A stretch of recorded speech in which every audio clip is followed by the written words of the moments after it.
Lamarck ने अपनी theory में कुछ एग्जाम्पल भी पेश की।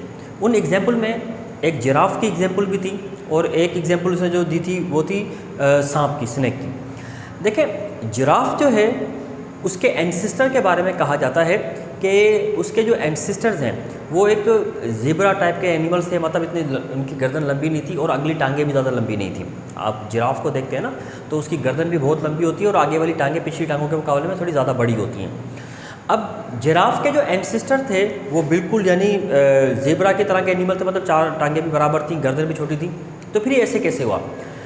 अकॉर्डिंग टू लेमार्क, जब ये इनके एंसेस्टर माइग्रेट करके अफ्रीका में पहुँचे तो अफ्रीका के अंदर जो दरख्त थे वो काफ़ी टॉल ट्रीज़ होते थे और ये जो एनिमल हैं इनकी नेचर, फीडिंग नेचर के मुताबिक ये फ्रेश यानी न्यू जो फोलिएज लीफ है वो खाते हैं। तो इनको अपनी गर्दन को एलिवेट करना पड़ता था उनको खाने के लिए और टांगों को थोड़ा पुश करना पड़ता था ताकि वो जो लीफ है उनकी रेंज में आ जाए।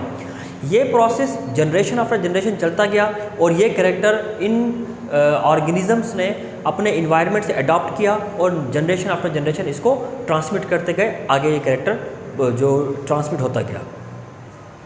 इसके बाद जो दूसरी एग्जाम्पल इसने कोट की थी, एक और एग्जाम्पल है, वो थी स्नेक के बारे में।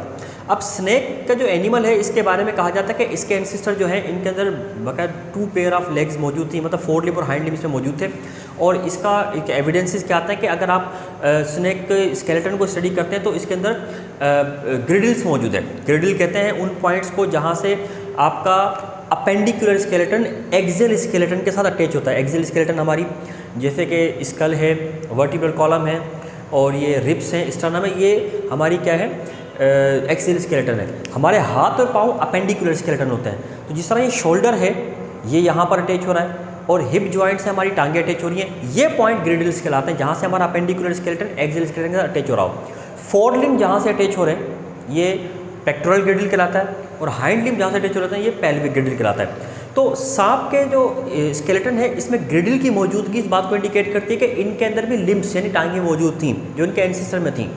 अब ये टांगें कहाँ चली गई, इसके बारे में जो लेमार्क की जो थ्योरी है या लेमार्क की जो एक्सप्लेनेशन है वो ये कि इनके जो एंसेस्टर थे उन एंसेस्टर ने इस जो रेतीली ज़मीन जो होती है उसके ऊपर ग्लाइडिंग स्टार्ट कर दी, मतलब वो अपने हाथ पांव मार के इस तरह स्लिप करते हुए आगे मूव करते थे और टांगों का इस्तेमाल उन्होंने कम करना शुरू कर दिया और बॉडी को इस तरह अनड्यूलेटिंग मूवमेंट देकर पुश करते थे आगे की जानिब।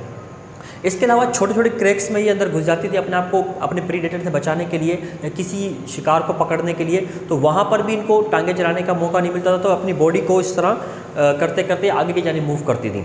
इस तरह हुआ ये कि लिम्स का इस्तेमाल आहिस्ता आहिस्ता आहिस्ता आहिस्ता इनमें कम होने लगा, तो लिम्स आहिस्ता आहिस्ता रिड्यूस होते होते ख़त्म हो गए, लेकिन इनकी ग्रिडल्स बाकी रह गए।